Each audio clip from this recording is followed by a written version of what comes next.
omaly dia nametraka fangatahana ny ijerena ireo fitoriana mahakasika ny fandikana-dalàna nandritra ny fividianana filoham-pirenena tamin'ny taona 2024 ny mpisolo vavan'ny antoko malagasy miaramiainga tairiany Ajo Andriananarivelo amafitsy ny filohan'ny MMM izany androany Vola Ravoavy sy Tsirakotoarsan hatrany. Manamafy ny fitakiana ny tokony anasaziana izay rehetra nandika lalàna tao anatin'ny fifidianana filoham-pirenena nototsaina ny taona 2024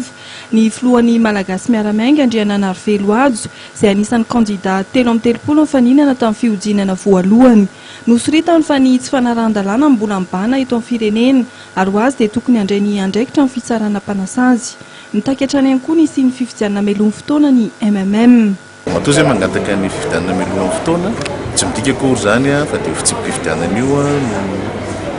no alahany fa isany asa tsy vitan'ny ty fanjakana ty ny fanatsarana zany fifidianana zany mahatonga ny anay manaitra ihany koa ny hoe ampiaro ny lalàna ary tsy ny fanaovana fanomanana fifidianana ara-teknika ny tena zava-dehibe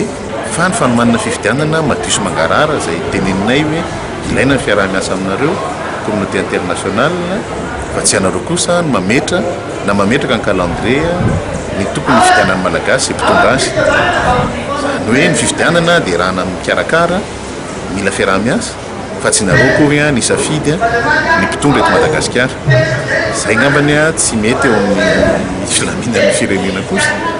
ary matoa zay manaitra an'ireny dia ilazana ihany koa fa tsy tokony atao moditsita ny zavatra tsy misy teto amin'ny firenena dia lasa fomba fanao teoriana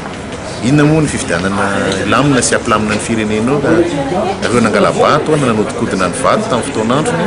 dia afaka fotsiny amin'izao. Ny MMM dia mandray anjara feno anatin'ny vondrom-panohitra malagasy mivondrona ao amin'ny fanorenana ifotony izay vao nambara tamin'ny fomba ofisialy androany ny fitsanganany.